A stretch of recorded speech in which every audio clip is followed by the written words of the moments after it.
Hi ಎಲ್ರಿಗೂ ನಮಸ್ಕಾರ. ಇವತ್ತು ನಾನು ಪಾಲಕ್ ಪನ್ನೀರ್ ರೆಸಿಪಿ ಮಾಡಿ ತೋರಿಸ್ತಿದ್ದೀನಿ. ಈ ರೆಸಿಪಿ ಅಂತೂ ತುಂಬ ಸಿಂಪಲಾಗಿ ಹಾಗೂ ತುಂಬ ಚೆನ್ನಾಗಿರುತ್ತೆ. ಈ ರೀತಿ ಒಂದ್ಸಲ ಮಾಡಿ ನೋಡಿ. ಯಾವ ರೀತಿ ಮಾಡೋದು ಅಂತ ನೋಡೋಣ. ಈಗ ನೋಡಿ ನಾನು ಒಂದು ಕಟ್ಟಾಗೋಷ್ಟು ಪಾಲಕನ್ನು ಚೆನ್ನಾಗಿ ತೊಳೆದಿದ್ದೀನಿ ಒಂದು 2ರಿಂದ 3 ಸಲ.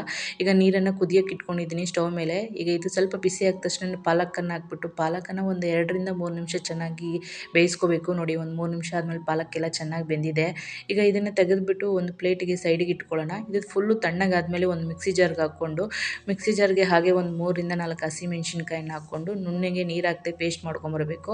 ನೋಡಿ ಪೇಸ್ಟ್ ಆಗಿರೋದನ್ನೆಲ್ಲ ಸೈಡಿಗೆ ಇಟ್ಕೊಳ್ಳೋಣ. ಈಗ ಸ್ಟವ್ ಮೇಲೆ ಒಂದು ಕಡಾಯಿ ಇಟ್ಬಿಟ್ಟು ಅದಕ್ಕೆ 1 ಟೇಬಲ್ ಸ್ಪೂನ್ ಆಗೋಷ್ಟು ಎಣ್ಣೆ, 1 ಟೇಬಲ್ ಸ್ಪೂನ್ ಆಗೋಷ್ಟು ತುಪ್ಪನ ಸೇರಿಸ್ಕೊತಾ ಇದ್ದೀನಿ. ಎಣ್ಣೆ ಸ್ವಲ್ಪ ಬಿಸಿ ಆದ ತಕ್ಷಣ ನಾನು ಅದಕ್ಕೆ 1 ಟೇಬಲ್ ಸ್ಪೂನ್ ಆಗೋಷ್ಟು ಜೀರಿಗೆನ ಹಾಕ್ಕೊತಾ ಇದ್ದೀನಿ. ಜೀರಿಗೆ ಸ್ವಲ್ಪ ಫ್ರೈ ಆದ ತಕ್ಷಣ ಇದಕ್ಕೆ ಸಣ್ಣಗೆ ಹಚ್ಚಿರೋ 1 ಟೇಬಲ್ ಸ್ಪೂನ್ ಆಗೋಷ್ಟು ಬೆಳ್ಳುಳ್ಳಿ, ಸಣ್ಣಗೆ ಹಚ್ಚಿರೋ 1 ಟೇಬಲ್ ಸ್ಪೂನ್ ಆಗೋಷ್ಟು ಶುಂಠಿ, 2 ಒಣಮೆಣಸಿನ್ಕಾಯಿ ಹಾಕ್ಕೊಂಡು ಶುಂಠಿ ಮತ್ತು ಬೆಳ್ಳುಳ್ಳಿ ಹಸಿ ಸ್ಮೆಲ್ ಹೋಗೋವರೆಗೂ ಇದನ್ನು ಚೆನ್ನಾಗಿ ಫ್ರೈ ಮಾಡ್ಕೋಬೇಕು.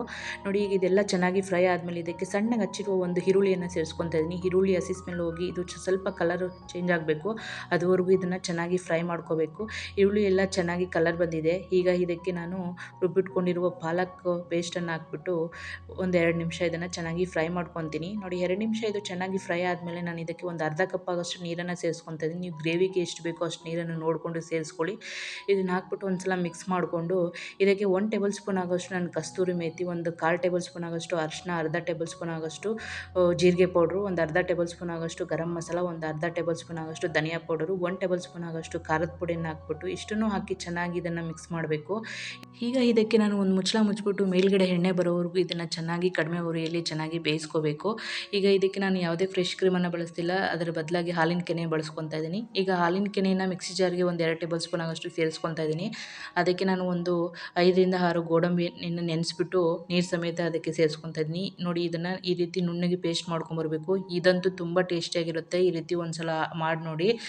ಈಗ ನೋಡಿ ಒಂದು 4 ನಿಮಿಷ ಆದಮೇಲೆ ಮೇಲ್ಗಡೆ ಎಣ್ಣೆ ಎಲ್ಲ ಸಪ್ರೇಟ್ ಆಗಿದೆ. ಈಗ ಇದಕ್ಕೆ ನಾನು ರುಚಿಗೆ ತಕ್ಕಷ್ಟು ಉಪ್ಪನ್ನು ಹಾಕ್ಬಿಟ್ಟು ಇದನ್ನು ಒಂದು ಸಲ ಮಿಕ್ಸ್ ಮಾಡಿಕೊಂಡು ಒಂದು 200 ಗ್ರಾಮ್ ಆಗೋಷ್ಟು ಪನ್ನೀರನ್ನ ಕ್ಯೂಬ್ಸ್ ಆಗಿ ಕಟ್ ಮಾಡ್ಕೊಂಡಿದ್ದೀನಿ. ಈಗ ಪನ್ನೀರ್ ಕ್ಯೂಬ್ಸನ್ನು ಸೇರಿಸ್ಕೊತಾ ಇದ್ದೀನಿ. ಹಾಗೆ 1 ಟೇಬಲ್ ಸ್ಪೂನ್ ಆಗೋಷ್ಟು ನಾನು ಬೆಣ್ಣೆನ ಸಹ ಸೇರಿಸ್ಕೊಂಡು ಇದನ್ನು ಒಂದು ಸಲ ಮಿಕ್ಸ್ ಮಾಡಿಬಿಟ್ಟು ಮತ್ತೆ ಮುಚ್ಚಳ ಮುಚ್ಚಿಬಿಟ್ಟು ಇದನ್ನು ಒಂದು ಮೀಡಿಯಮ್ ಉರಿಯಲ್ಲಿ ಒಂದು 2 ನಿಮಿಷ ಚೆನ್ನಾಗಿ ಬೇಯಿಸ್ಕೊತೀನಿ. 2 ನಿಮಿಷ ಆದಮೇಲೆ ನೋಡಿ ಪಾಲಕ್ ಕರಿ ರೆಡಿಯಾಗಿದೆ.